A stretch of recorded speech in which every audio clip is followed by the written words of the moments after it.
A mesa de parto, o leito hospitalar, o carrinho do bebê, a carteira escolar, o carro, o ônibus, o trem, o avião, a agulha de injeção, a cadeira de rodas, a escada rolante, o elevador, a arma, a alça do caixão contém metais. A aliança de casamento contém ouro e cobre. O seu celular, uma infinidade de metais. E o que nos interessa agora é que todos os metais utilizados por nós foram transformados em utensílios por máquinas, ferramentas e gente metalúrgica. O meu trabalho é soldar a embarcação. Trabalho fazendo roscas, parafuso. A minha função é colocar o motor na máquina. Ao vermos esses profissionais trabalhando com segurança, dignidade, estabilidade profissional, condições adequadas de trabalho, felizes, a gente não imagina por quantos problemas a categoria passou para chegar até aqui. Quantas lutas e conquistas fazem parte da história dessa gente. O uso dos metais mudou os rumos da humanidade. Depois que desenvolvemos maneiras de transformá-los há mais de 6.500 anos, eles estão cada vez mais presentes no nosso cotidiano. No decorrer da história, eles estiveram nos utensílios domésticos, nas armas, ferramentas, nas máquinas rudimentares, máquinas modernas, futuristas. Não dá para falar da nossa trajetória sem falar dos metais. Aqui é a matéria-prima do aço, é o gusa, que vai para a serraria e vai virar aço. E o aço é a base de quase tudo. Durante milênios, o homem beneficiou os metais artesanalmente. As usinas siderúrgicas, produtoras de ferro, surgiram na segunda metade do século XVIII, com a Revolução Industrial na Inglaterra. O material era necessário para as máquinas a vapor nas linhas de produção e para a propulsão de locomotivas, além das próprias vias férreas. No Brasil, os primeiros metalúrgicos vieram da Europa, no século XVI. Um dos primeiros metalúrgicos em terras brasileiras foi o noviço jesuíta português Mateus Nogueira. Ele tinha uma tenda de ferreiro em algum lugar por aqui no pátio do colégio, onde produzia foices, facões, anzóis, machados e também utensílios domésticos. Ainda no século XVI, surgiu a primeira mini siderúrgica do Brasil. Na realidade, uma forja com 2 fornos rústicos. Foi um empreendimento do português Afonso Sardinha, depois de descobrir minério de ferro na região onde hoje se encontra Sorocaba, interior de São Paulo. O Afonso Sardinha encontrou as primeiras amostras de ferro e daí em seguida ele enviou no momento a pessoa que comandava essa região, né, que era o Morgado de Mateus. O Morgado de Mateus posteriormente enviou ao Marquês de Pombal as primeiras amostras e aí em 1810 Dom João VI assina uma carta régia fundando então a Real Fábrica de Ferro Ipanema. O Dom João VI faz um investimento muito grande em 3 iniciativas para criar siderurgia no Brasil.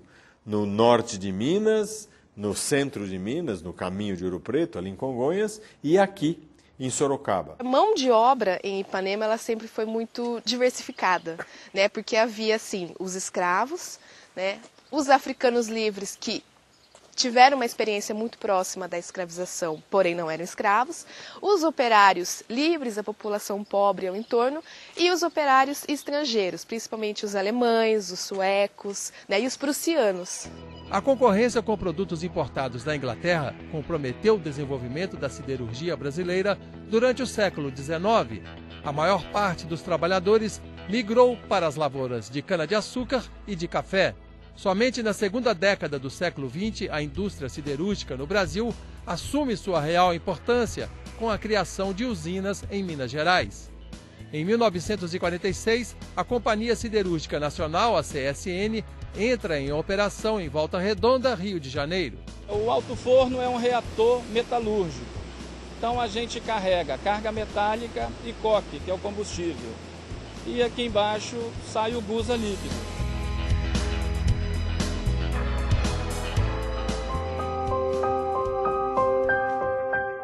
Nos anos 1960, os metalúrgicos, na sua maioria, ainda trabalhavam em condições totalmente inadequadas, sem proteção, expostos a acidentes graves, até fatais. A maioria deles tinha baixa escolaridade e vivia em favelas, cortiços. As indústrias abusavam da categoria, protegidas pelo poder do chumbo. Levantes contra as condições precárias de trabalho e baixos salários eram sufocados pelos governos com violência, extrema se preciso. Um dos mais violentos casos ocorreu em outubro de 1963, em frente à fábrica da Usiminas, em Ipatinga, Minas Gerais. Por causa das más condições de trabalho e revistas invasivas cotidianas, feitas por policiais militares, os trabalhadores fizeram uma manifestação diante da portaria. A resposta veio em tiros de fuzis, 80 mortos. Um deles foi José Isabel do Nascimento, pai de Rossi. Levou um tiro, né, na região lombar, parou do outro lado e veio a falecer 10 dias depois. Mataram um trabalhador de 32 anos, deixaram uma viúva de 25 anos, com 4 filhos e grávida de 7 meses. O gosto pelo sangue se fez presente também depois da ditadura militar. Em 1988, trabalhadores da Companhia Siderúrgica Nacional, a CSN, em Volta Redonda, Rio de Janeiro, fizeram uma paralisação em prol da jornada de 40 horas semanais, reposição salarial, entre outras reivindicações. A polícia militar invadiu a empresa a balas. 3 trabalhadores morreram. Atirando com bala de fuzil, inclusive munição proibida até em guerra, o exército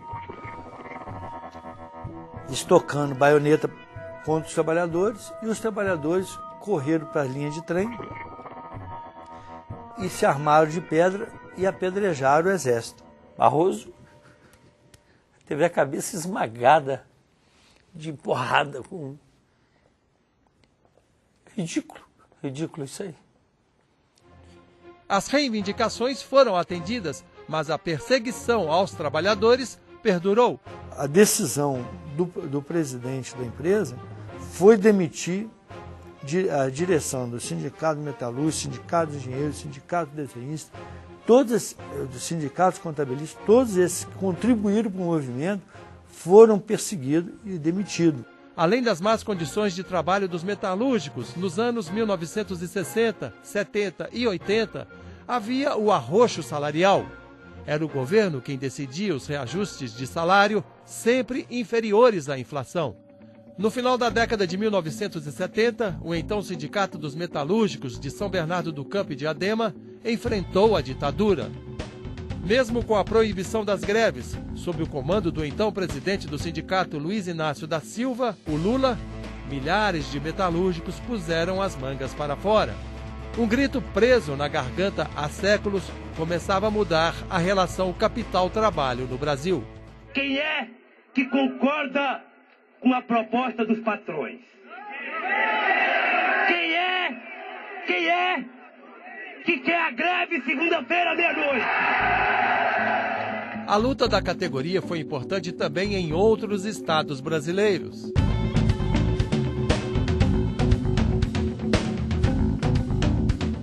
Vários fatores contribuíram para a queda da ditadura militar brasileira.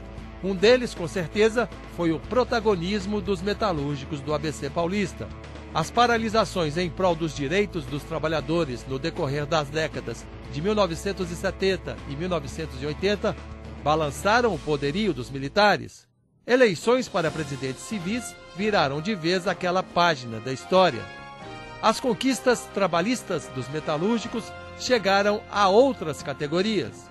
Hoje em dia, o sindicato negociou, então a gente tem que brigar mais, entendeu? Antigamente não tinha nada, né, meu? Antigamente brigava, parava, ficava 40 dias parado, tinha demissões, hoje em dia não tem mais isso, né, meu? O metalúrgico José Damião Pereira dos Santos viveu as grandes greves dos anos 1970 e 1980, na época da ditadura e do arroxo salarial. 80 foi a maior greve que teve, né? 42 dias. O senhor estava lá na Vila Luiz? Eu estava lá. Hoje, José Damião curte a vida de metalúrgico experiente ao lado do filho Clóvis, também metalúrgico, e do neto, Danilo, outro profissional da área. Eu fiz gestão da qualidade e fiz usinagem convencional. Aí agora eu estou acabando a escola e ano que vem eu vou cursar tecnologia da produção ou gestão da qualidade na faculdade. Hoje, quando entramos numa fábrica, constatamos a evolução.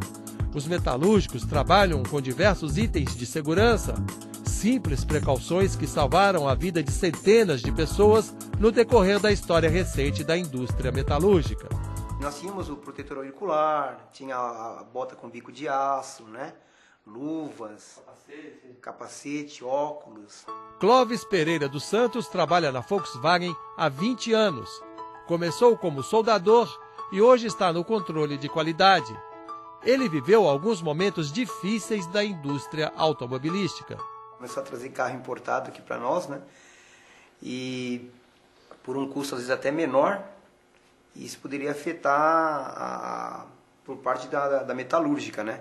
Nos anos 1990, com a abertura irresponsável do mercado brasileiro para o mundo, as indústrias metalúrgicas passaram por maus pedaços. A mais importante delas, a automobilística, esteve na iminência de fechar fábricas, demitir milhares de profissionais. E isso só não ocorreu, em grande parte, por causa do protagonismo dos trabalhadores. Foi 4 anos difícil. Ela anunciou 10 mil demissões nas plantas da Volkswagen Anchieta e Taubaté. Ali o sindicato teve que realmente mostrar o caráter, né? De espírito de negociador.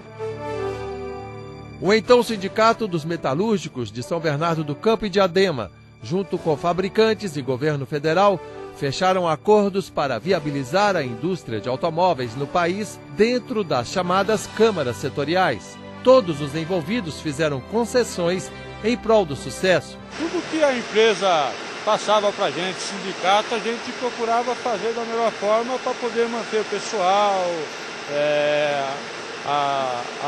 ter o pagamento em dia, tudo certinho, senão não tinha jeito de ir para frente. Os esforços da categoria no decorrer da história recente valeram a pena.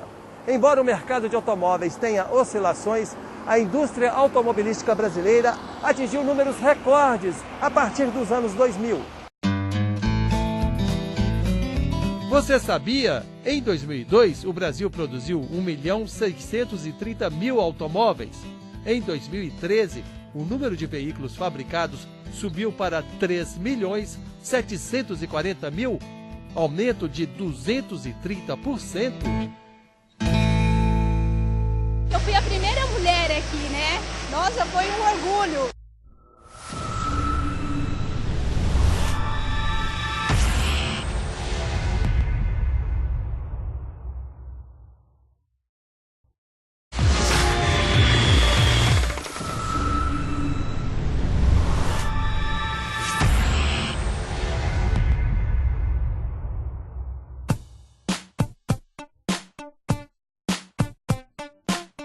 Não há dúvidas em relação à evolução profissional dos metalúrgicos no decorrer da história. Trabalhadores mal preparados já estão virando coisa do passado.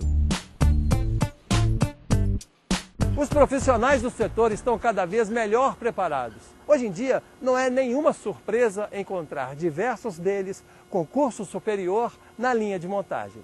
Engenharia. Administração financeira. Engenharia eletrotécnica. Química nível superior. Cursando gestão da qualidade. Estou cursando engenharia. Faculdade de administração, terminei o ano passado. Depois que eu entrei aqui na Ford. A indústria metalúrgica abrange diversos produtos. Arame, prego, aço, chip, avião, são todos produtos metalúrgicos. O nível de preparação e remuneração dos trabalhadores varia muito, dependendo da tecnologia aplicada na produção. A capacitação dos profissionais é uma questão muito importante. Participei da fabricação do Civan, que é da plataforma do RJ-145, primeiro avião militar, nessas condições de monitoramento.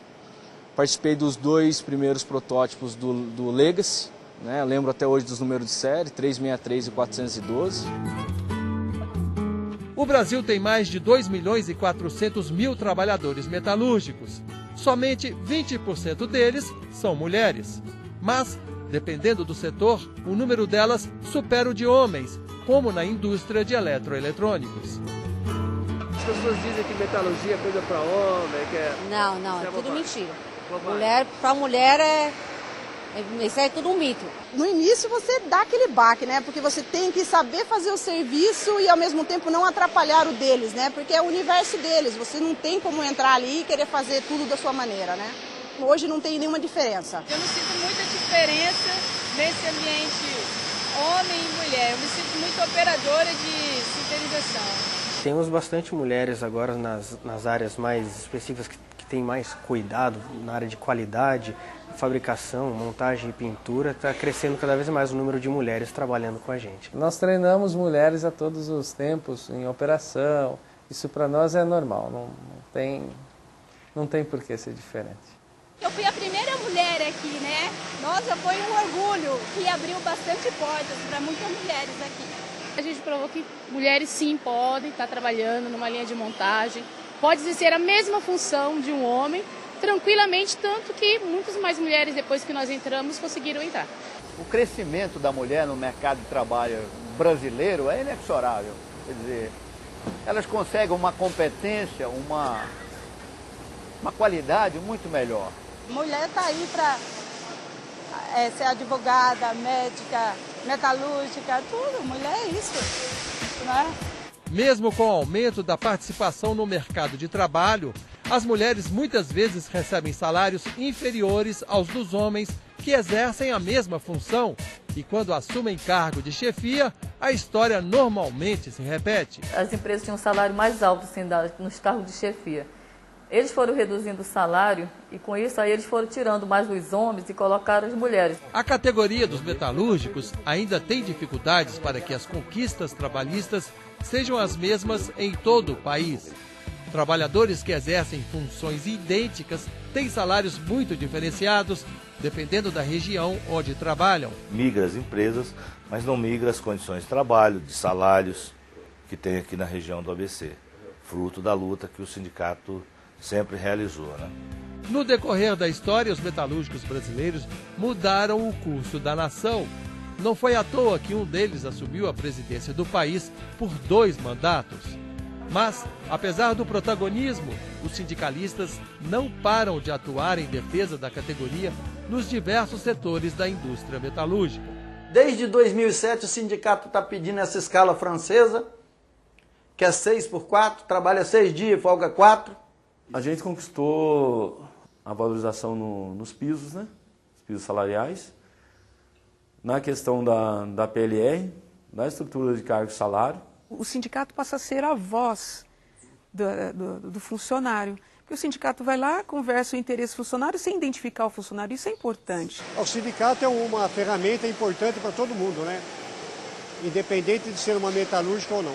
Para nós, até 2016, nós estamos garantidos, né? Tem um acordo até 2016, a empresa com o sindicato. Então nós estamos tranquilos, só vai embora quem quer. Já que vivemos num mundo globalizado, com vocações industriais diferentes entre países, temos de investir mais em pesquisa e desenvolvimento. Mesmo que as telas de TV venham de fora, as turbinas dos aviões sejam importadas, precisamos ser os autores dos projetos. Mas isso demanda capacitação profissional especializada e precisa estar no foco da categoria dos metalúrgicos. É investimento em P&D, pesquisa e desenvolvimento, em tecnologia, formação e capacitação, porque o que nós estamos querendo nesses conselhos de competitividade é que os nossos profissionais, os nossos trabalhadores do futuro, não sejam mais simplesmente apertadores de parafuso. Você sabia? A criação de empregos formais cresceu 3,14% em 2013 em relação a 2012? Segundo o IBGE, 2013 foi o ano com a menor taxa de desemprego, 5,4%.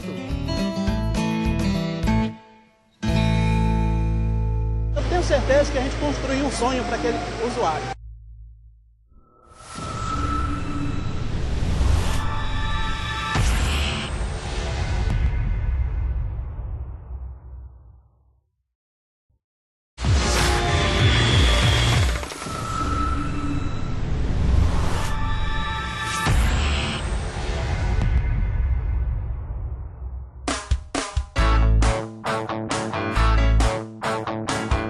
Dificilmente capital e trabalho vão deixar de depender um do outro. Da mesma maneira, apesar dessa simbiose, eles nunca serão amigos, pois haverá sempre conflito de interesses. A categoria dos metalúrgicos ficou um tanto estigmatizada por causa das lutas por direitos e salários durante a ditadura militar, nos anos 1960, 70 e 80. Barbudos, um tanto mal encarados, eles mostraram ao país que direitos trabalhistas são sagrados.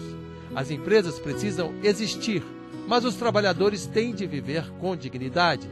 Ao conversar com metalúrgicos dos diversos setores, a gente constata uma evolução enorme nas relações entre capital e trabalho nas últimas décadas. Lutadores, eles e elas continuam sendo. Mal encarados, nem tanto. São mulheres e homens que se entregam ao trabalho com dedicação, mesmo com os diversos percalços que vivem. A sede de vida e realização pessoal dessa gente metalúrgica movimenta 4% do produto interno bruto brasileiro. O que eles querem? Trabalhar e viver com dignidade. Dar condições para minha filha fazer uma faculdade, dar uma preparação para ela, ter um futuro tranquilo, de saber, olha, tenho minha casa, tenho meu apartamento, meu carro, ter condições de ter uma aposentadoria segura. Tenho 2 filhos e quando eu não estou trabalhando, o meu melhor prazer é estar com a minha família. E a gente trabalha de 3 horários, né? É o horário de 7 às 15, 15 às 23 e 23 às 7. Então é bastante corrido, que aí tem que dar conta da responsabilidade aqui do trabalho e a responsabilidade em casa, né? Eu levanto 6 horas, vou correr, volto umas 8 horas, aí minha filha já acordou, aí ficamos lá assistindo televisão até às 11 horas, dou banho nela, arrumo ela para a escola, dou almoço, coloco ela na van. Logo após eu almoço, arrumo e venho trabalhar. Eu acordo 4 horas da manhã e venho para cá, trabalho até às 3, chego em casa às 4h30 e aí é a rotina, vou parar às 10h30 da noite. Minha esposa levanta junto comigo, meu filho, e a gente prepara, e ela já vem preparando, a gente prepara o café, toma um café juntinho, né? E nesse café eu procuro conversar, o meu filho vai para a escolinha, né? Eu já prometi para todo dia buscar na escolinha. Eu tenho 3 filhos, né, que eu consigo dar as coisas para ele, tudo, através daqui, né? A prova da dedicação dos metalúrgicos está estampada no rosto de cada um quando fazemos uma pergunta básica. O que sente ao ver o resultado de seu trabalho? Quando você está andando na rua e vê um Fiesta hatch passando, você pensa o quê? Esse aí fui eu que fiz. A gente fica feliz, né? Orgulhoso de saber que tem uma participação, né? E montar essas máquinas. É um orgulho para mim saber que aquela máquina linda que todo mundo, né, usa para trabalhar, fazer a colheita, tem um pouquinho de mim ali. É um pedacinho de mim na máquina, né? O meu suor na máquina. Foi eu que fiz, foi eu que montei. A gente consegue, né, identificar o ônibus que a gente fez, tudo. É legal. Você fica com vontade de contar para os outros? Eu falo para minha mãe, né? É uma emoção, a gente vê o nosso produto pronto, voando. É muito bacana. O avião que vocês estão voando aí tem meu dedo lá, tem minha mão lá. Eu brinco com os meninos, com os funcionários, você pega o parafuso que você quiser, aonde tiver, e eu falo para você quantos tem na máquina e quantos e aonde coloca.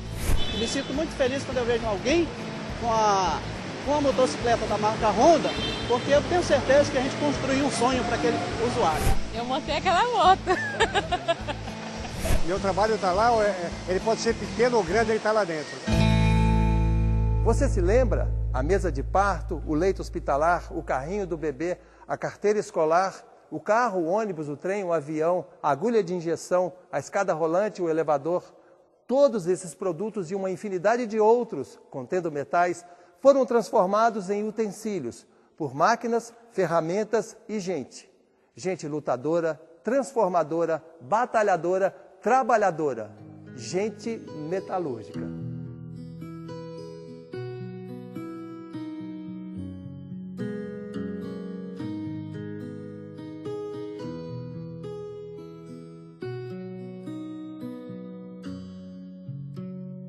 É gratificante saber, né?